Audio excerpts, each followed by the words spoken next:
Hi everyone, and welcome back to Big Blonde and Beautiful, the podcast. If you're new here, my name is Karolina, and each episode I discuss a new piece of media with fat representation in it and ultimately decide if it's positive or negative. This episode, we're going to be talking about Pitch Perfect 2 and 3. Before we do that, I'm super happy to introduce my guest for this episode, Spooky. Thank you for being here. Thanks for having me, Queen. I'm so excited. Spooky is a plus-size alternative girly who loves all things fashion and food. Her content is a mix of style inspo and a confidence boost. She's also the founder of 8 Ball Media, a marketing, social media, and design studio dedicated to creating bold, memorable, and meaningful work. And did you co-found that with your husband? Yes, that's me and my husband, yeah. Yeah. So what led you to start doing content creation? I pretty much doom scrolling, as we all do. And it got to a point where I was sick of not seeing anyone that looks like me remotely. And I knew they were out there. I've seen them in the streets. I know they're there. They're just not online.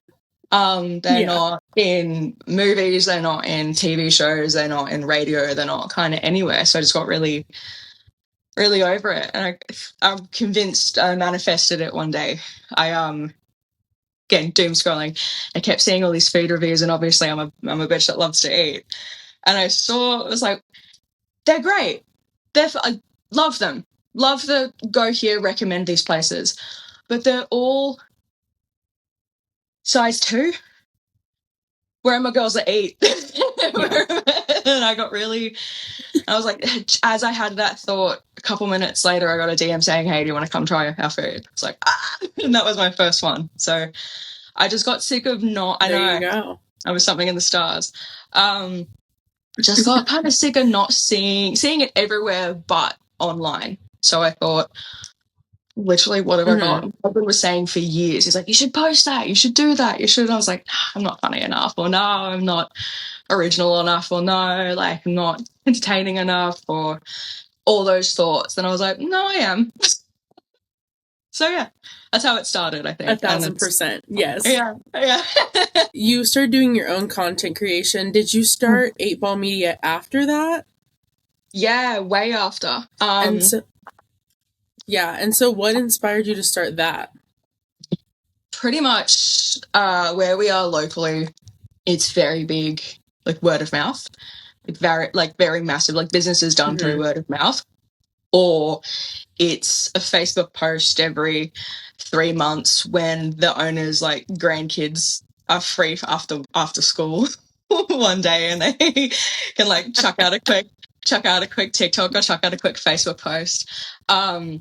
It's very community based, which I love. I'm not going to dox myself, but I do love the community that I live in. But unfortunately, it's word of mouth, and that just doesn't work anymore. And we're seeing a lot of businesses. Not anymore. We're seeing a lot of places close because of that, and it's hard because they don't have, like, everyone is kind of struggling the way that the world is at the moment. It's global. And so when you are not making as much money, you really reevaluate where you put your money as a business. And unfortunately, marketing is such an important thing that gets undercut because it is a full-time job. And when you're not thinking about it as a full-time job, it gets slipped through the cracks. And I'm not saying that's the downfall of your business, but it is greatly attributed to why businesses are closing, like, right around the corner. Yeah, as someone who has a degree in media and has been trying to find a job in media, they really don't want to pay you for it. But you're like, it's a full-time job. It's like, and it's important as well, especially now. Like, social media is a part of so many people's lives. Massively. And they don't, like, and I can understand they don't want to pay you, but then you have, like, actively, no, I don't, that's a lie, sorry. That's just straight up a lie.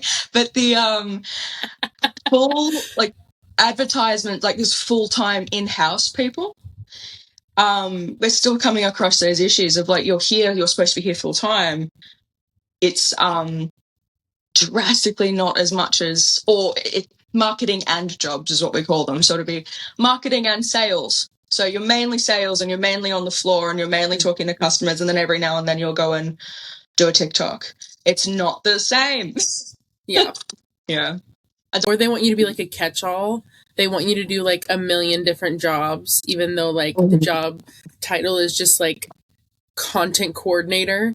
But they're like also like inventory and I'm like, that's not what that job is supposed to be. I'm like, I shouldn't have the login for that. No, queen.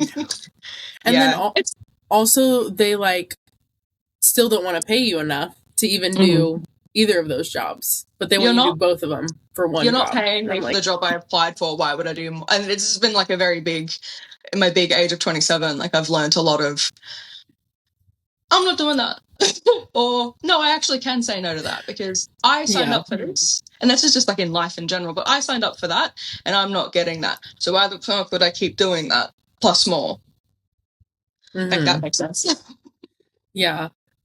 Saying no is very powerful, and it's a very good skill to learn. I'm still working on it. I'm very much a recovering people pleaser. Real recognizes real. No, it's my favorite word. My husband and I started that because we pretty much got the company that we were working at had sold, and we were both there, so we were both like, uh-oh, bills to pay, and I don't want to work for someone else ever again, so let's do that. Yeah. I'm going to get into the movie synopsis. So we actually have 2 synopses to give to you guys because we're talking about 2 movies.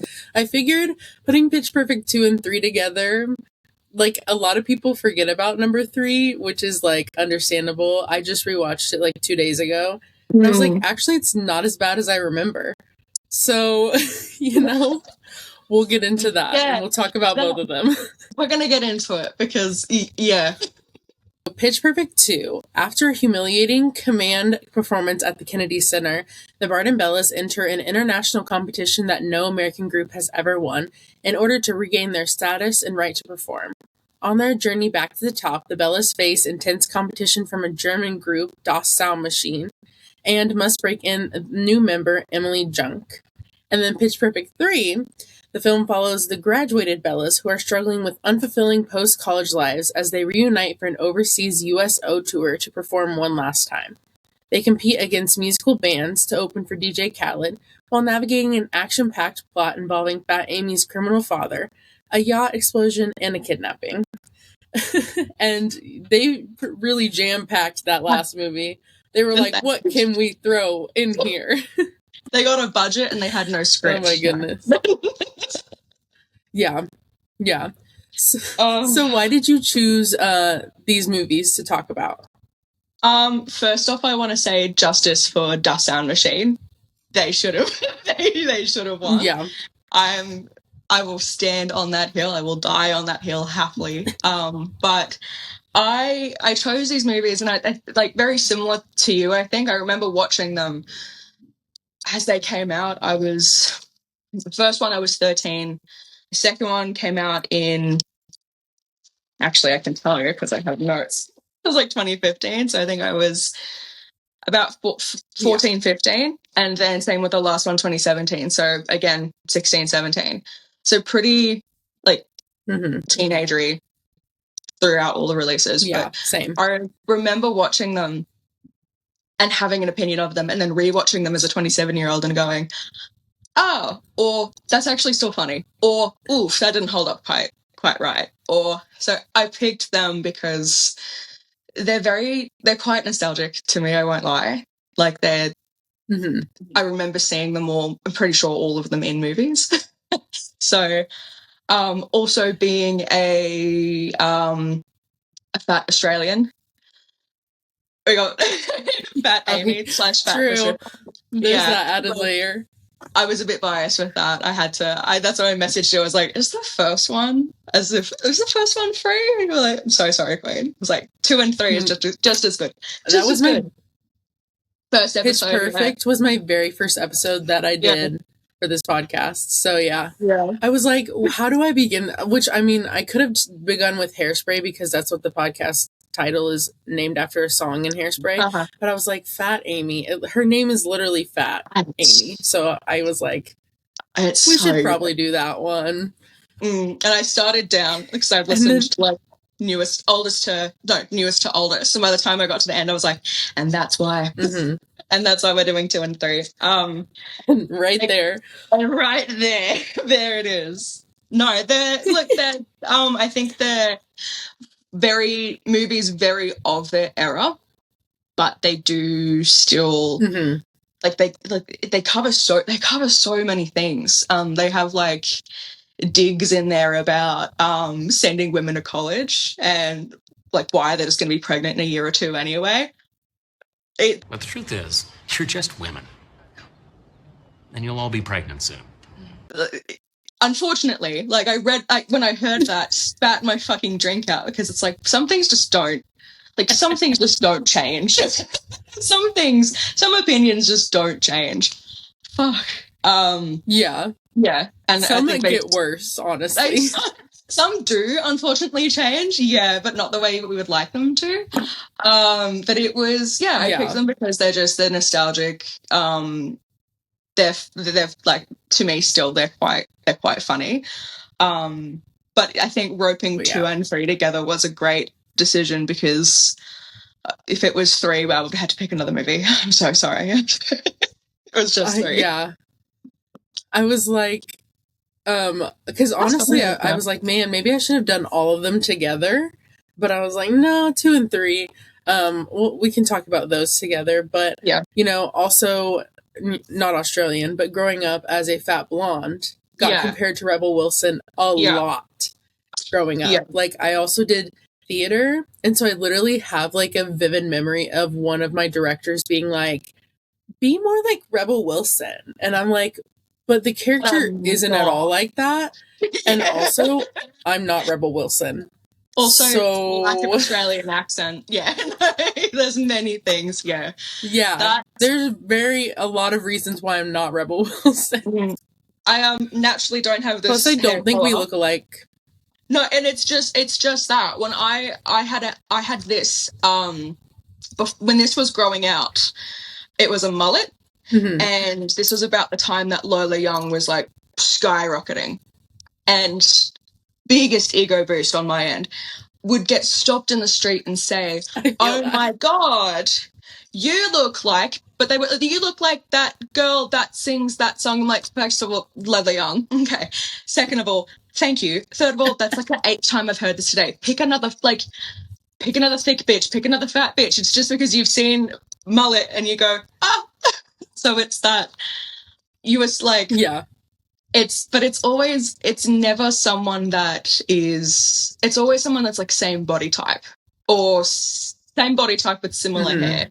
It's never like it's never anything else. No, it's not. And so, that's a vivid memory. And then I was also, I feel like it's kind of embarrassing to talk about now, but I was also big into acapella. This is a safe space. And I actually went to an acapella camp. That's amazing. When I was in high school. I know. And the guys who ran it helped the Pitch Perfect girls learn their music, I believe. Okay. So I was like, so I'm cool. So I'm amazing. I know that girl. Even though literally you literally just had to pay a fee to get in. Like there was no like the best of the best. It was just like, you paid, you're in. Oh, I wasn't a cappella, but I did go to a band camp situation, and it's its own. It's I can't explain it. It's you just have to be in that world, and it's. Oh, yes. I love that though.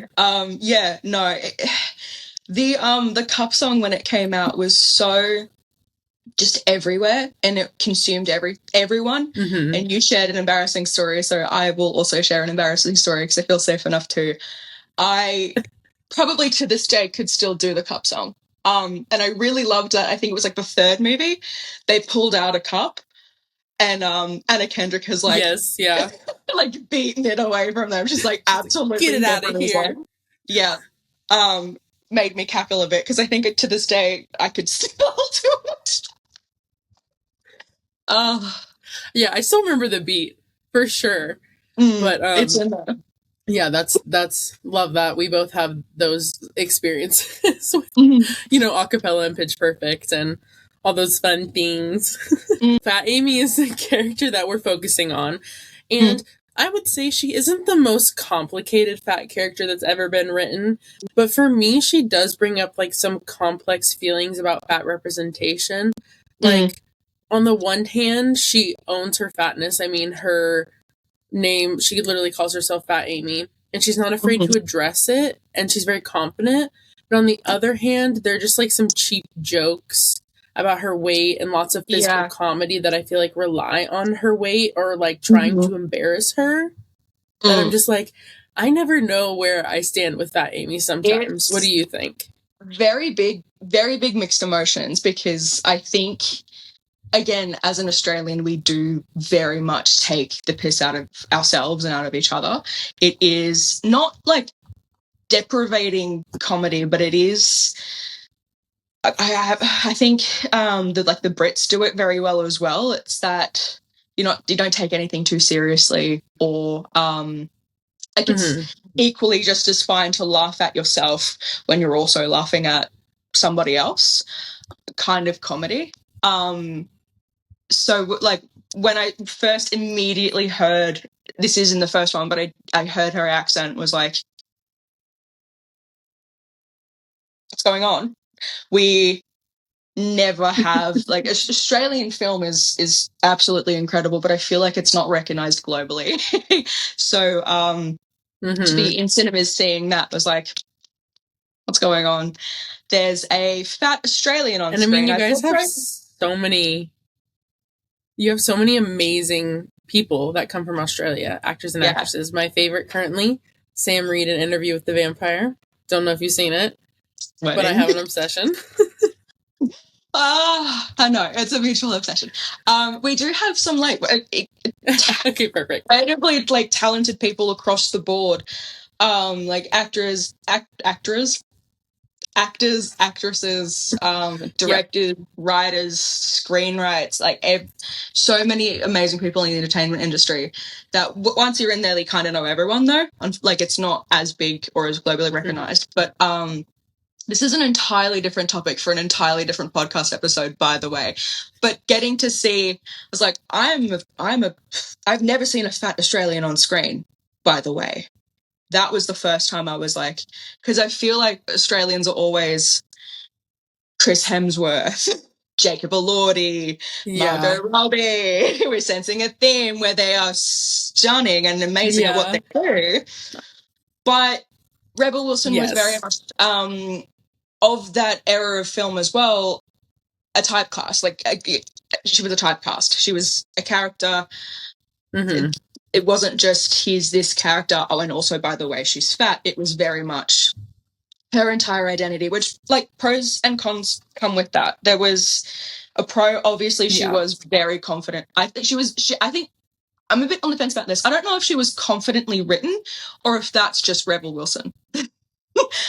Because so many of her one-offs were improv. So it's like, was the character written to be that way? Or did she just get there and they go, that's what we're doing. That's what we're doing with that now. But she is she nailed it. So. She crushed it. she crushed it. Crushed it. But I also hate saying that, like, she's so confident, like, as a pro thing, because I think, like, when you look at fat characters historically ever, especially with focus to, like, 2010 movies, big men and big women are always written so differently. Like, so differently.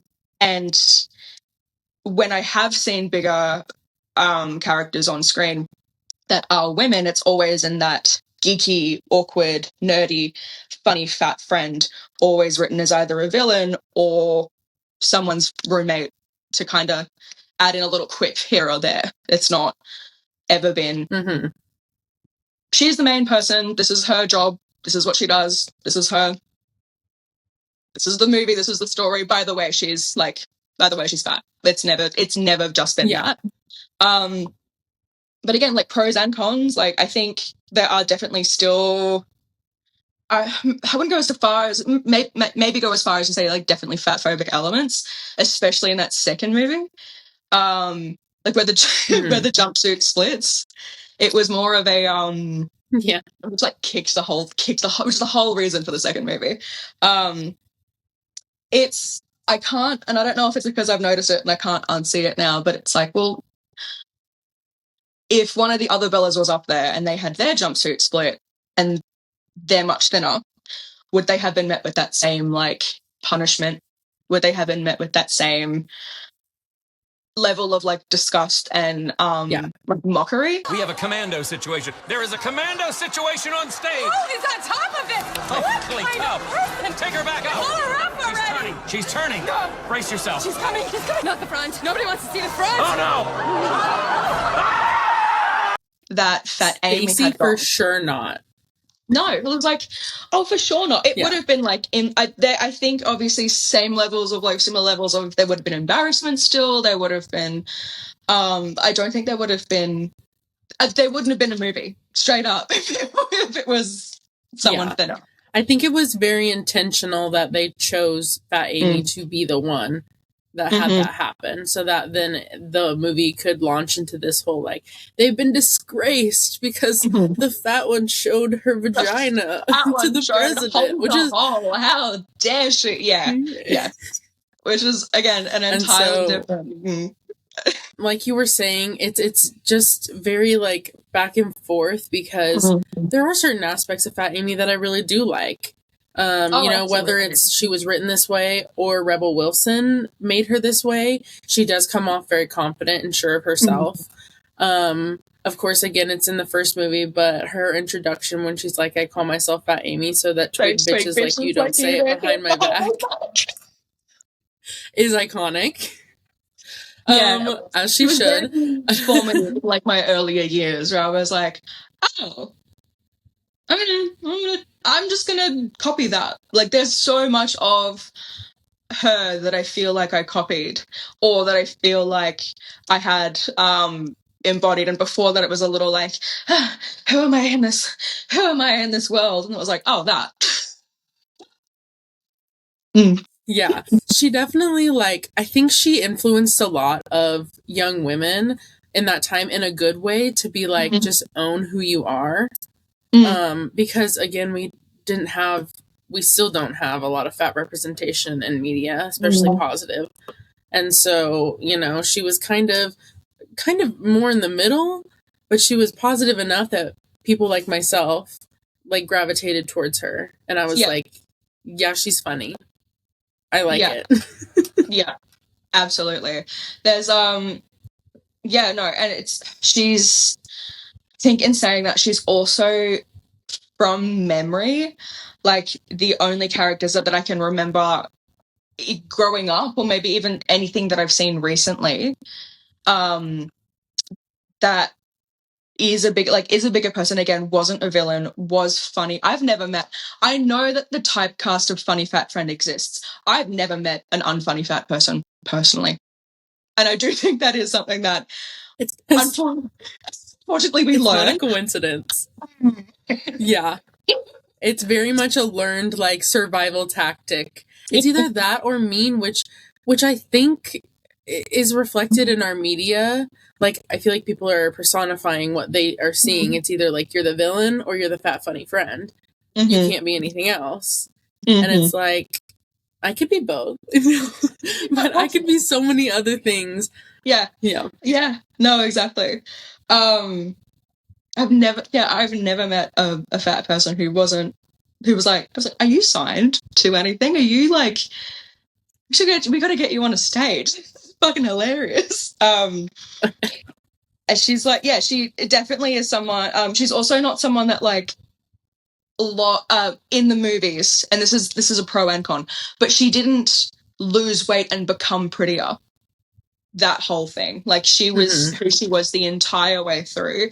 In this, like, as she was in the first, she was equally as herself. And the third, I think she had worn that hat that said, this isn't like 2017 when I think it came out. So she wore the red hat that said "Make America Eat Again," which I'm staying like political. I saw it again. I had to stop drinking because there were just out of nowhere things that would get you, and then suddenly your drink would be on the floor. Yeah.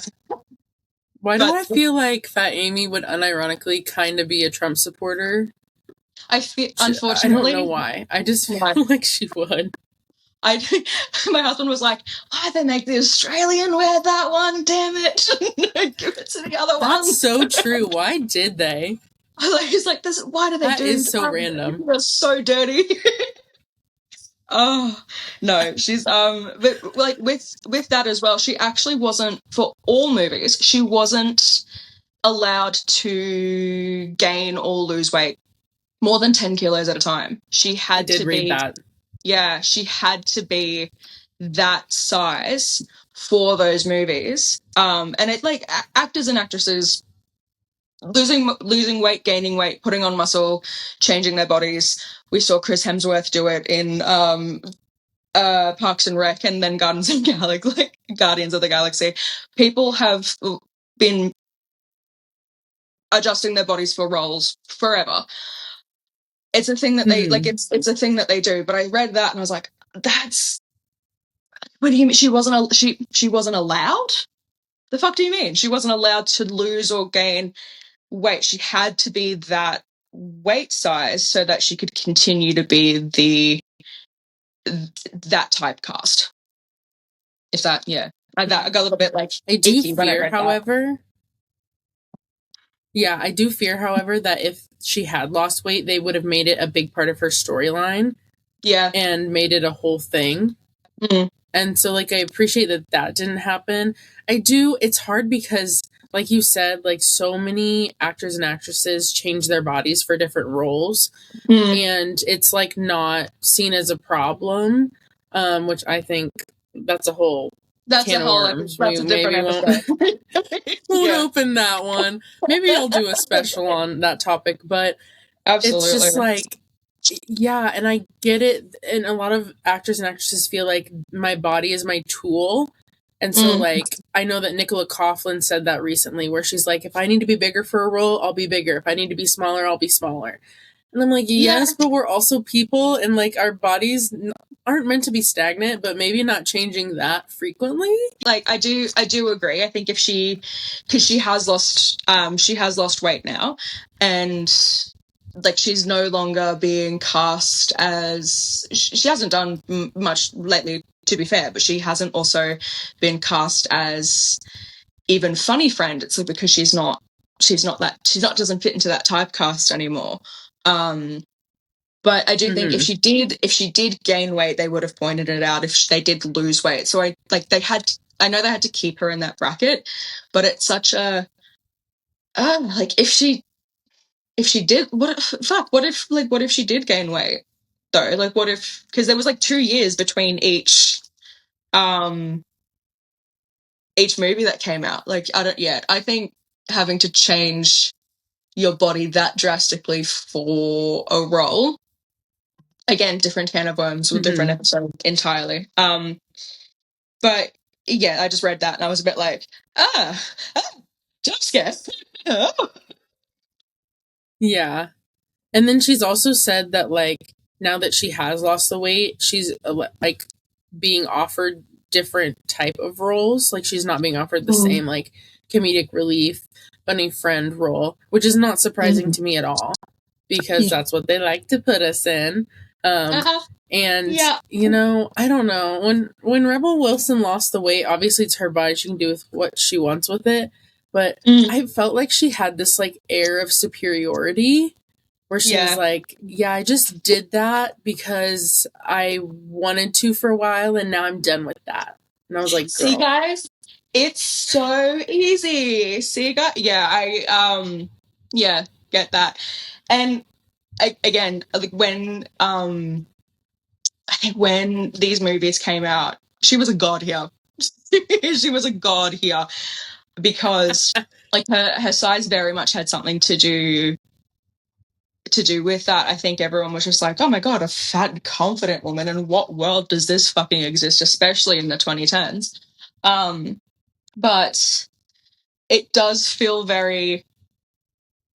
She lost the weight and she's been so smug about it.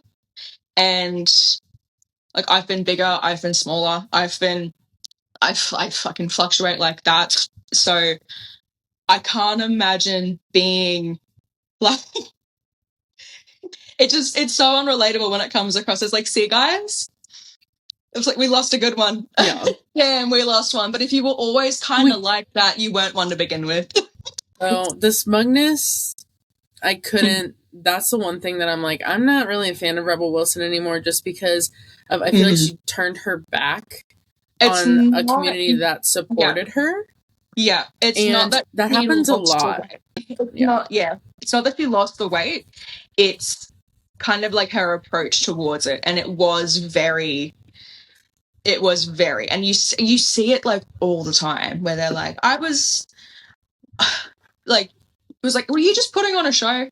Were you actually that happy and confident in yourself, or were you just kind of like masking something? And either way, look, it's your body, whatever, babe. Not saying that people that lose lose weight, or gain weight, like lose or gain any kind of like community, but when you entirely flip and then are so smug about it, and then are so like, you can do it too. I don't want to do it too, bitch. Oh my god. Leave me alone. Leave me alone. Like, the coolest yeah, from and then inside the house. the weight loss ads, and just like all this other stuff. I'm like, people don't have access to that, and I also just hate. I don't know if in Australia it's as prevalent, but like America, there are so many ads for so many prescription drugs, and it's so weird. I'm like, guys, stop it. I was offered I turned down paid gigs a fair bit, unfortunately, because I have morals. Fuck. But there was a weight loss pill, and they were like, hey, we love your content, which I know is just a copy and paste email that you send out to like get people. Like, I know. Yes. I know the game. I'm guilty of it too sometimes. No, like, I know the game. But hey, love your content, do you want to collab? It's like, you have not seen... If you saw my page for like a good 2 seconds, and why the fuck would I go, I'm so happy with where I am and so happy with my life and my body, and I love my body. And I think 17-year-old me, who was not eating and was skipping meals, is very proud of 27-year-old me, who will eat. If she wants a salad, she'll have a salad. If she wants a cheeseburger, she'll fucking demolish a cheeseburger in 3 seconds. She's very proud of her for that. But I can't do that and then get on here and be like, use my code Aunty Spooky for 20% off of this fucking diet pill. Like, you turned your back on your own people, babe. Just, I can't stand people that do that. So I did massively lose so much respect for Rebel Wilson as a person. And then I rewatched these and I was like, but she was so good. I feel like if I were to lose, which obviously I don't know, I can't predict the future, but if I were to lose that kind of weight, I feel like I would still be advocating for plus sizes to be in store, for better diverse representation. Oh my god, like, absolutely. My values aren't changing just because my body has changed. Like, my mom was like, listen, if you ever lose a decent amount of weight and like it's noticeable enough, she's like, if you ever do anything like that, I will smack you and like bring you back to reality. Well done, Mum. Yeah. Or being like, I brought you into this world, I'll take you out of it. Your morals should not change just because your thighs do. Exactly. And yeah, Rebels definitely did. I will have to say, I do like that. So she's credited as a co-lead in Pitch Perfect 2 and 3. Yeah. Which I do love. And then also she's kind of a badass in Pitch Perfect 3. I mean, she's like, you know, taking on her dad, who's like this criminal mastermind or whatever. Although she does stop for a snack while she's doing that. Don't think I didn't notice that, writers, because I did. No. Listen, don't think I didn't clock that. But also, I can't, like, me personally, I can't be too mad. I love snacking, and I will stop every 2 seconds. I have snacks in my bag. I'm convinced I was a soccer mum in a past life. I'll be on my way to a food review, and I will be snacking. I love food. Oh, I love food. But I think it's like when it's in your personal life versus on TV, and it's already such a typecast. It's like I did clock that as well. But I was like, me.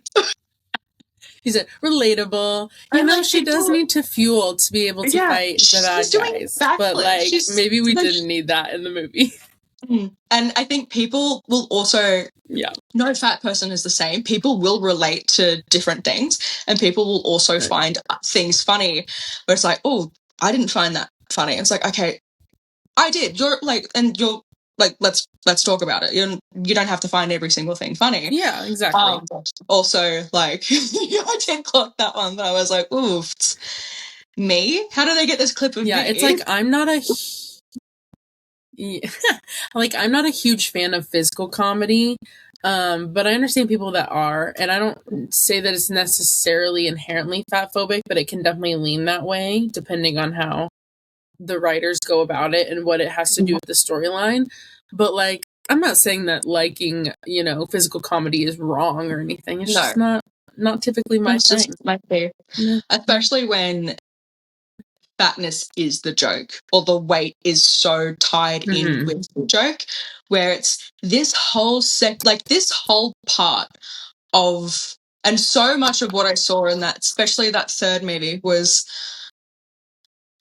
this simply wouldn't be a movie if it was a size 2 character. This wouldn't be a comedy if this wasn't if this was Anna Kendrick doing all these backflips. It would be that's so true. It would just be like a spy movie. It would like a legit spy movie. A poorly written spy movie starring Anna Kendrick. Yes, a musical spy movie. I feel like that's probably been written at some point. Like, don't take my idea. I'm going to capitalize on this, guys. Don't steal it. We've just got to find some people and we'll make this happen. Yeah, it similar with, like, I guess a big theme of, like, and I think people people watch these movies and they enjoy them, but when it gets to a point where, like, you notice something, you can't unnotice it. Like, even, like, my husband was watching this and he fell asleep, like, very early on in the third one, and he's like, what's happening? Like, genuinely, what is happening? What is happening in this movie? It is so, like, I understand the first one, love, no notes. Second one, good, not great. Third one, what the fuck? What are we doing here? What are we doing here? You all had a paycheck and no script.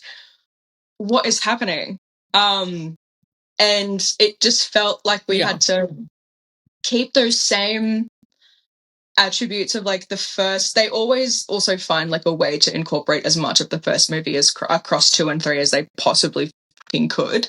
So they like I get, but it just felt like watching. I was like, what is going?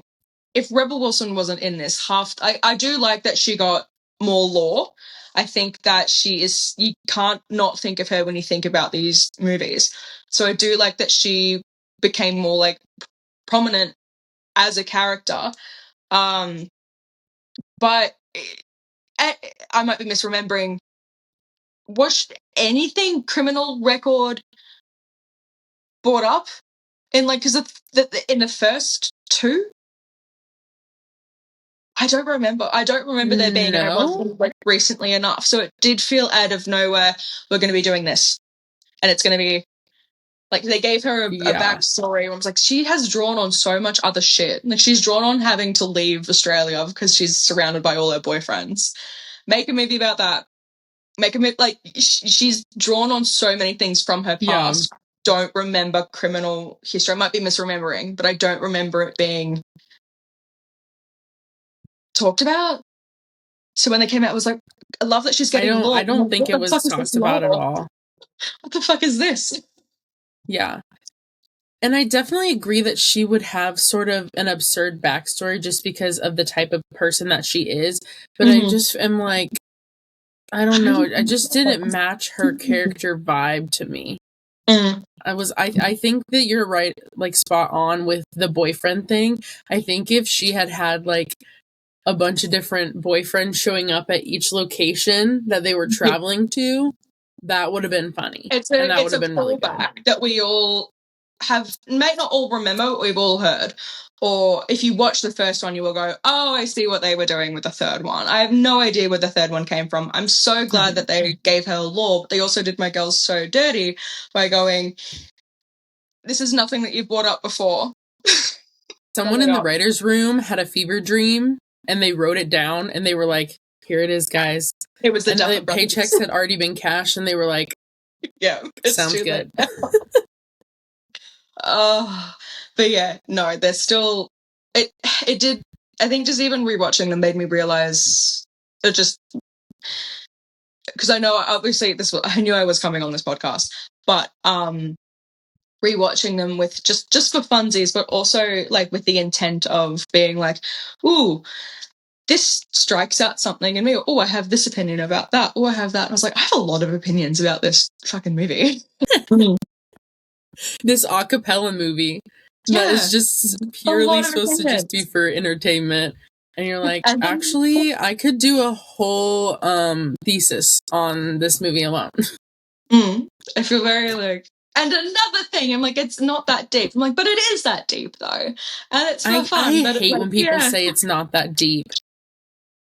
It drives me nuts because usually they're saying it about something that to them, because it doesn't affect their life, they don't see it as deep. And the thing is, people like to make things like fatphobia, like especially when it's subtle, be like, oh, it's, it's just supposed to be silly, it's just whatever. And it's like, but it's actually contributing to a bigger problem.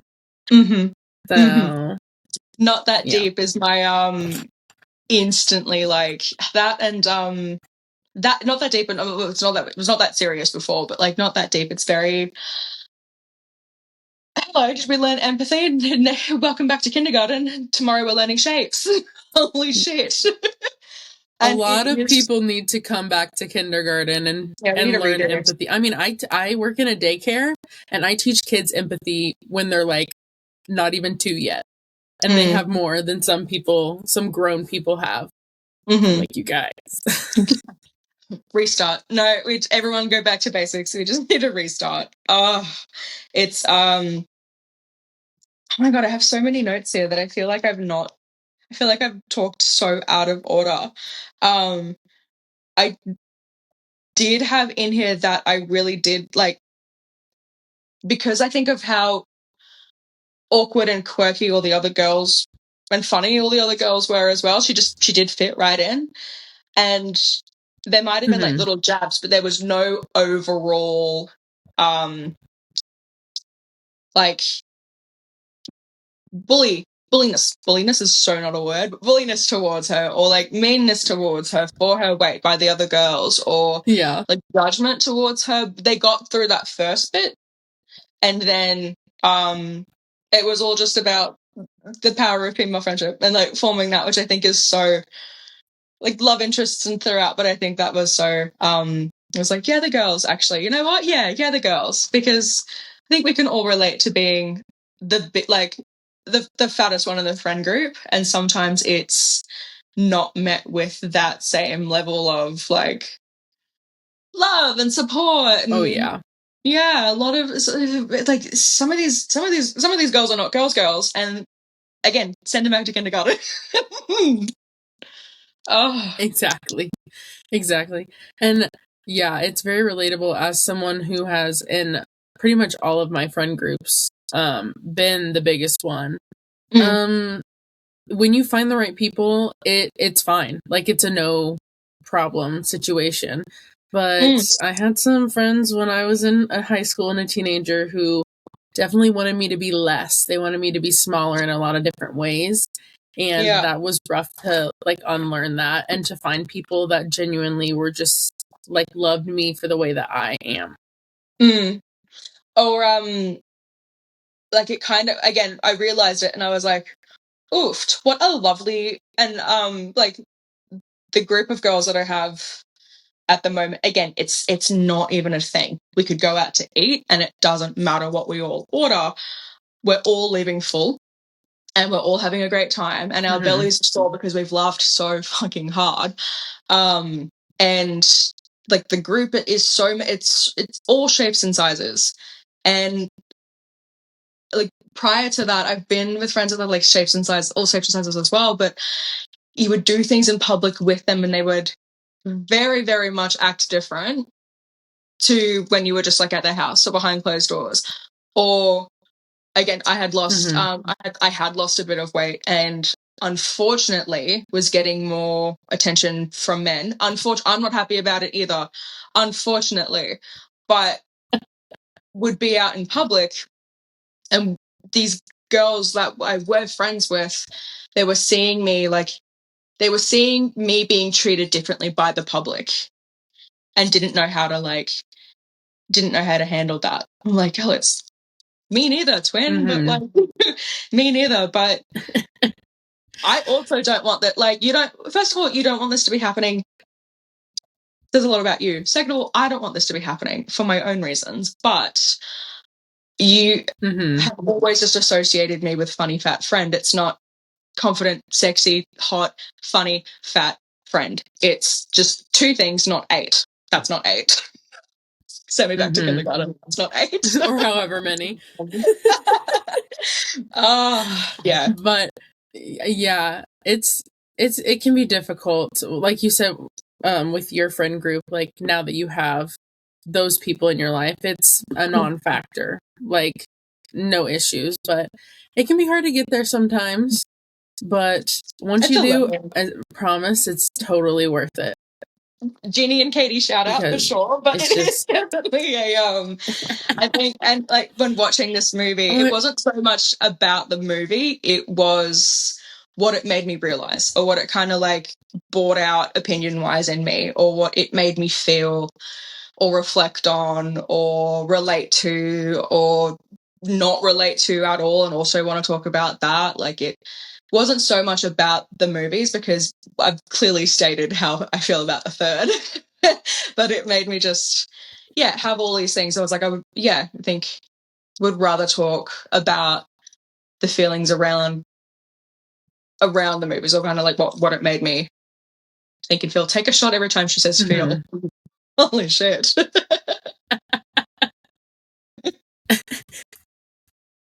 Literally. Also, with you shouting out your friends, I feel like I gotta shout out mine. Do it. Isabel, Mackenzie, Thomas, Morgan, Katie, Landon. I love you guys. You're the best. But yeah. So do you have any other notes? Because my notes are done. Do you have any others that you're like, we need to talk about this? Ranting at this point, more or less, or just kind of reevaluating on points I already have talked about. I think the only thing I didn't was like how she was pursued as well by, I can't even remember his name. I know Adam Levine, but Bumper. Bless. I was again not so much remembering the first movie, but the second and third. Was very like pursued. She was very pursued. She was very desirable, very sought after. He wasn't like ashamed to bring her a drink in public and talk to her in public. And there was that whole like them hooking up. But he was her secret rather than she was his, which is also just like so many big elements where we were like, hell yeah. There were 2 writers in this room. One was a woman and one was a man. And you can tell where the conflict or where the overpath was between them. One was a fat woman and she was like, I'm getting this job done. I'm doing it properly. And then the other was Ken was there too, I guess. and Ken was there. But different than the normal like way thing, because my guests have talked a lot about how they've had times where they have been a secret, and it's been because of their weight and stuff. So to have that like script flipped I didn't even think about that. That's very interesting. Which obviously, like, no one should ever be a secret. Exactly. Women so often are the secret, and the men hold the power. And Aunt Amy held all that power. It did not me catching feelings for a man in this situation, but I did very heavily, like, when Bumper was being kept a secret, I was like, he just wants to be loved. And I was like, ew, wait, no, sorry, guys. But no, I was like, oh, but he just wants to be loved, and he loves her so much. And relatable, my husband and I met at, we have a thing in Australia called schoolies, which is basically you graduate. It's in the Gold Coast.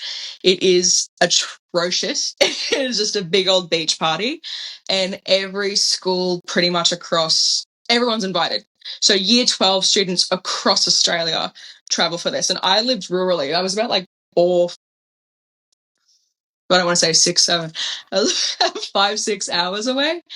So you travel for this, and it's like a week, and it's the best time ever.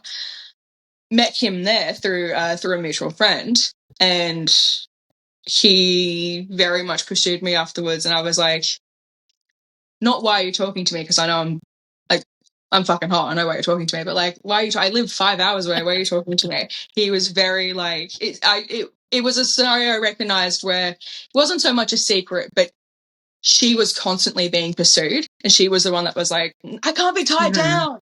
I've got things going. I'm busy. I can't be tied down to a man right now. Are you crying?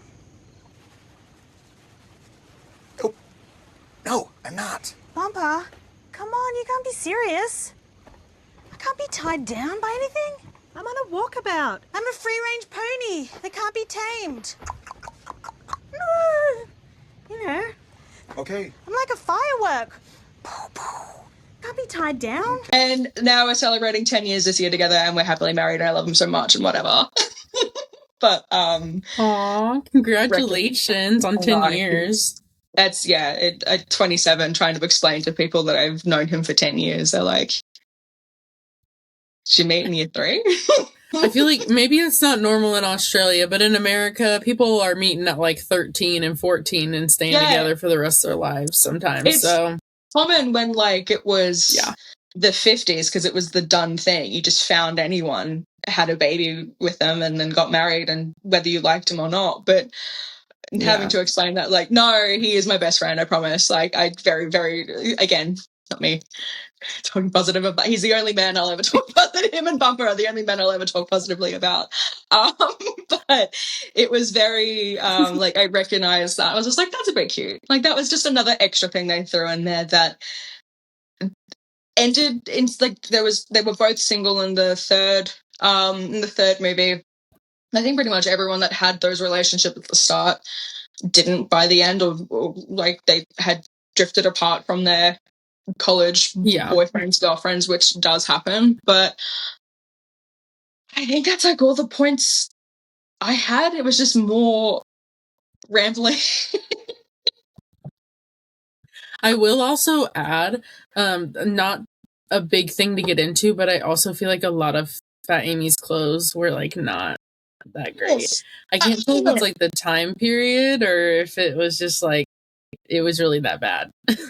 No, I think I'm gonna say both, because watching it back, it was, again, 2012, 2015, 2017.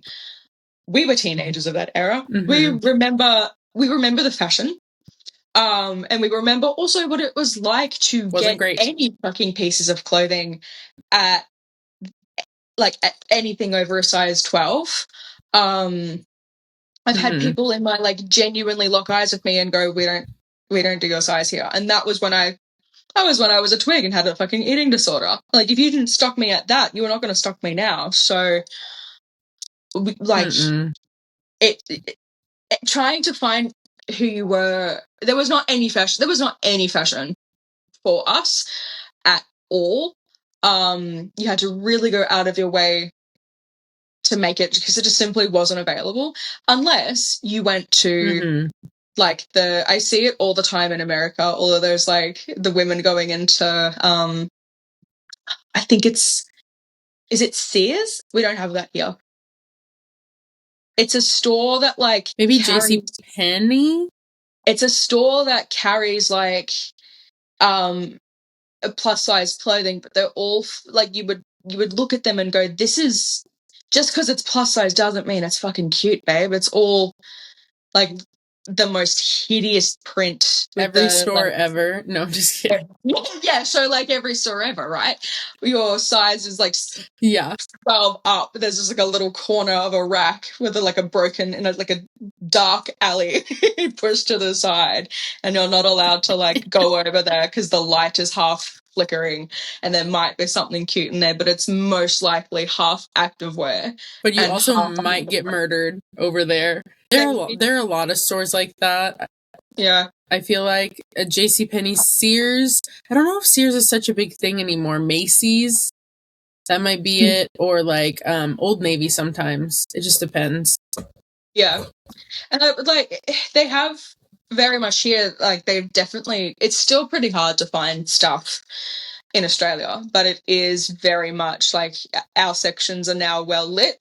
They're not always at the back of the store, which is great. Sometimes they put your size on the rack with the other clothing and it's like, oh, I don't have to be herded to a different section. That's lovely. Oh my gosh. I know, like the bar is so low. It's so low. The bar is in hell. It's so low. And that's where also the plus size section is. I can go to where the skinny people are. That's exciting. It's like oh my God. It's fucking insane. One of the best but weirdest experiences I've had was I was visiting my friends in Brooklyn, and there's a store called Plus Brooklyn there where it's all like used items, like thrift, but they're all plus size. And so like my friends couldn't shop for clothes there because they were straight size, but I could. And that's like the just flipping things around, because normally it's the other way. Yeah. Yeah. It's like it's really interesting. I don't like to go like shop, or I find brands and I go, yep, you, because like I know that if I'm a 16 there, I'm a 16 there. If I'm a 28 here, I'm a 28 here. There's no like massive discourse between like I know if I'm going to order something in this size here, it's going to come and I'm going to fit and it's going to be beautiful, rather than that whole, well, sometimes I'm an 18, sometimes I'm a 28, and I don't know. And I don't like to go in person because changing rooms make me cry, and I feel like they shouldn't, but they definitely do, and because and they're so hot.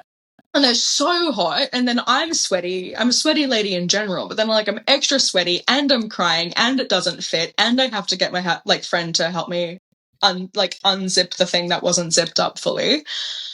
It's so easy to make. Yeah, again, being a fashion girly, it's not hard to have options that go over a size. It's not hard to make the exact same thing that go over.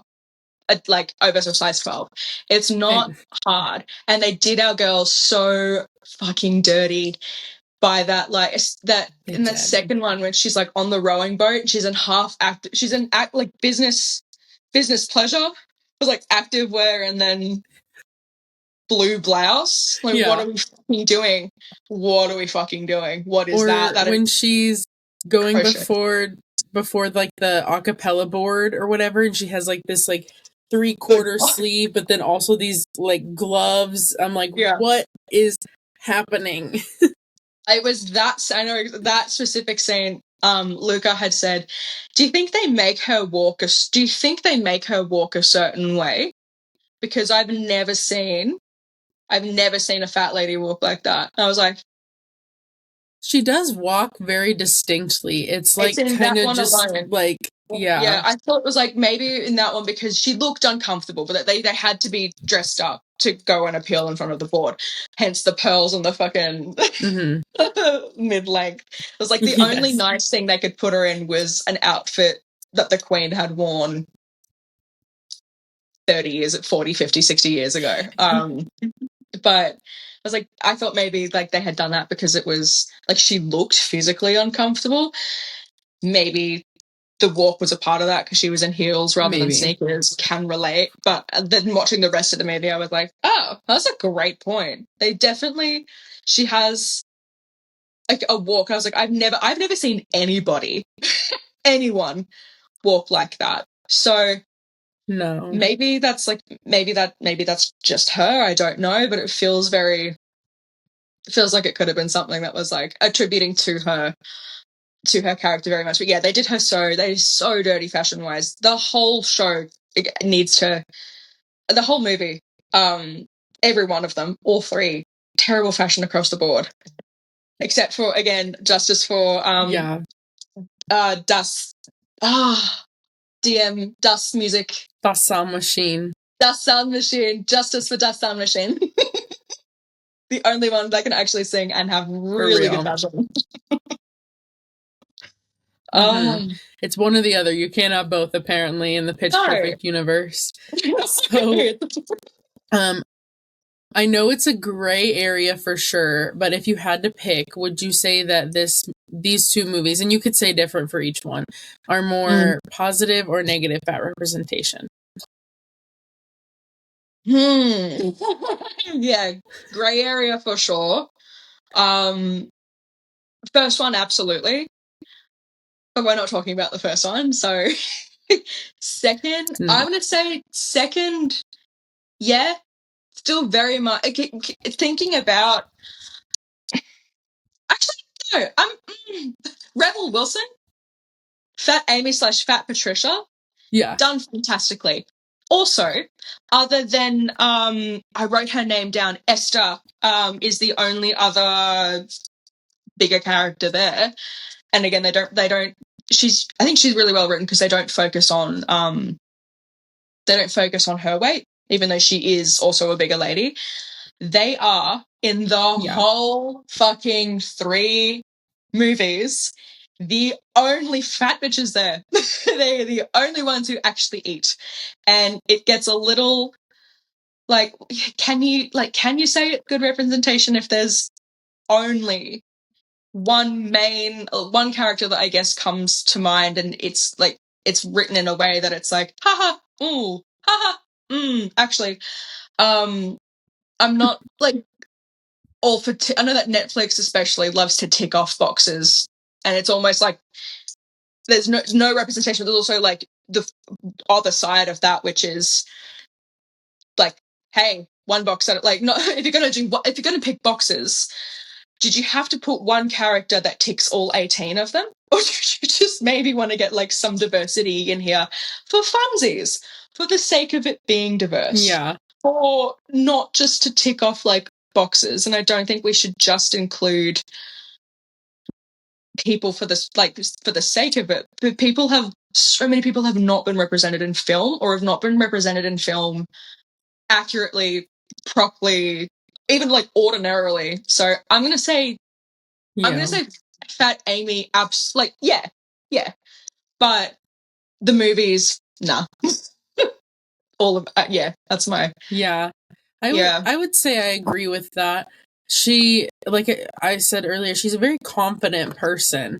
I just think that, like, especially in the third movie with just the random backstory that didn't make any sense, it's kind of like you were just throwing stuff at the wall and hoping it would stick, and it barely stuck on there. And you were like, what do we do with this character? And yeah, they didn't really put much thought into it, it feels like. And so I would agree that I'd say Fat Amy is positive, not maybe all the time, but most of the time. And then the movies themselves, I would say negative. Yeah, they could have done more with her character. They could have made it better. So much more. And they do poke fun at, I think, like, very much of the time, nothing is safe. Like, they did like to cover a lot of, like I said before, with like this is what happens when you send girls to college, or like they do poke Yes. or like tip that line with a fair bit of stuff. I do think she's absolutely iconic. She's one of the only characters I can think of that comes to mind that I saw growing up and was like, oh, hang on a minute. Heck, what's going on here? Again, fat Australian on screen, never fucking happens. Never fucking young fat Australian on screen, never happens. And so that extra level of like, representation was a bit nice, but it didn't gray area for sure. Yeah. Yeah. It's very gray. It's so hard sometimes to pick, because some of them it's very cut and dry. You're like, this is bad, or this is really good. But yeah, this one's definitely a gray area. It's definitely easier to say that some movies are really bad, because there are some doozies out there. And there are even like parts that I laughed at where I was like, ooh, I think that was more of like an uncomfortable laugh than a ha ha ha laugh.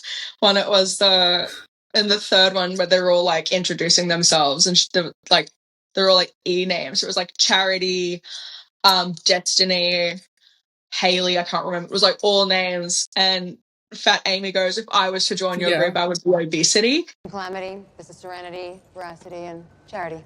Hi. If I joined your group, I could be Obesity. And I went, ha! Ooh. Yes, that one was rough. Yeah, I was like, and again, very, very dark sense of humor. So I'm like, is that what that is? Or is that, and I'm like, don't try to overthink it. But then I'm like, then I feel myself being that person that's like, it's not that deep. I'm like, but it is, because they're reinforced. Yeah. Gray area. Yeah. I do. I mean, I'm glad that it wasn't a thin character saying it about Fat Amy, but I also just feel like the word obesity holds so many harmful things, especially in the medical field, that I'm like, I just hate that word. I'm like, no, thank you. I'm good. Let's not, even from her, I'm like, let's not make that joke. And then also now knowing like who she has become as a person.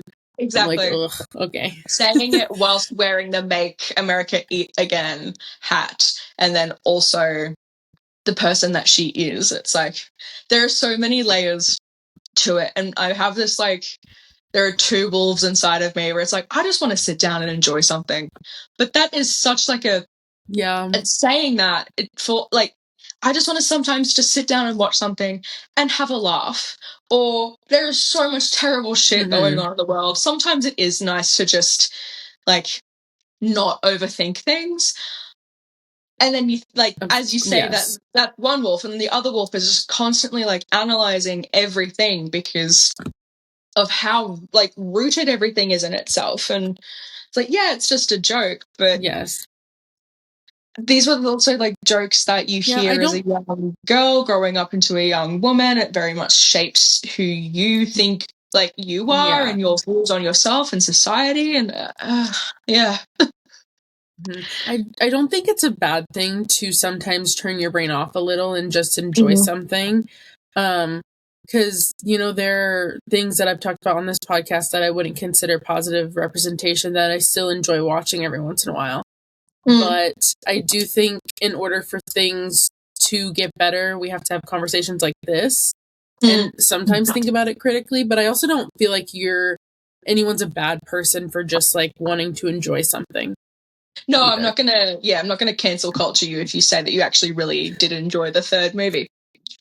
Whatever reason that might be. I might give you a little side eye. I might be like, okay.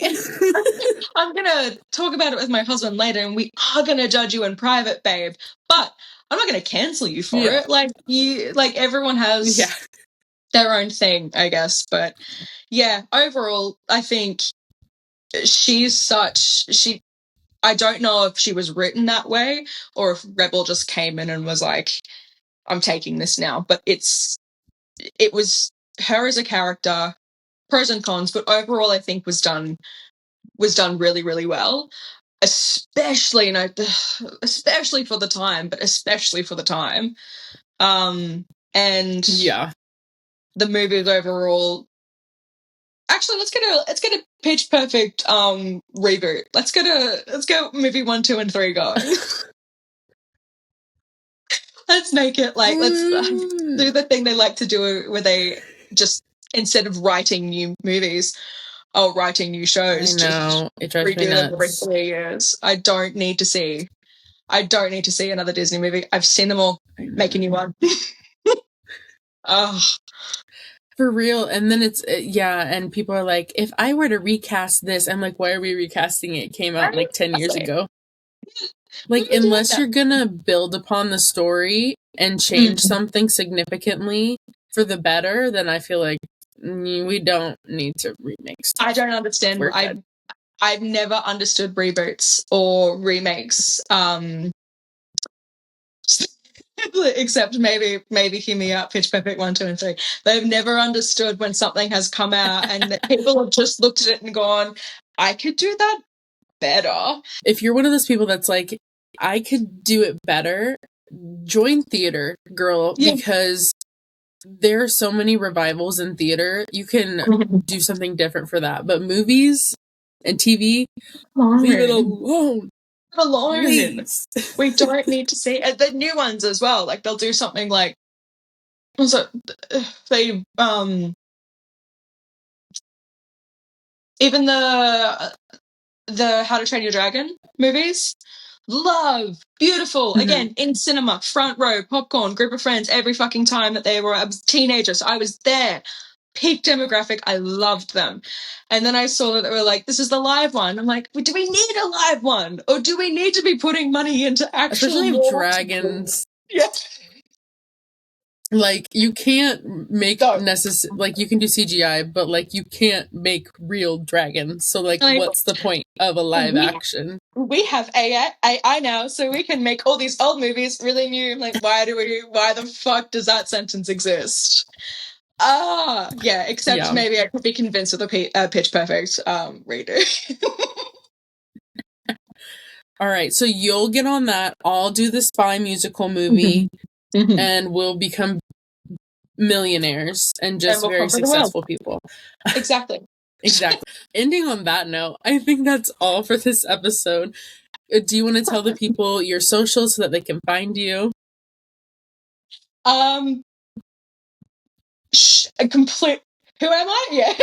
And I completely blanked for a good second there. I am Aunty Spooky. That is my name across everything. I'm on TikTok. I'm on Instagram. I'm getting into YouTube. It's on my list. It's a very long list though, so bear with me. But it's more or less that name. There might be a sexy little underscore in there somewhere, but because Instagram, someone already took that name, so they made me put it on. Whatever, that's fine. Whatever, I'm over it. Clearly, not bitter or anything. No, I've moved on from that, and I've healed quite well, I think, as a person. But yeah, I'm Aunty Spooky, and I'm across those platforms. And here now too, I guess. I will have all of those. I will have all of those linked down below, so definitely go check them out. And then, as always, I'll have the podcast socials down below, my personal socials, and a reminder that this is a completely independently created podcast. Like, I do literally everything. So your support by following, rating us 5 stars, commenting, sharing your thoughts, it means a lot. So please do those things. I can't talk, apparently. And until next time, stay fat and fabulous. Bye.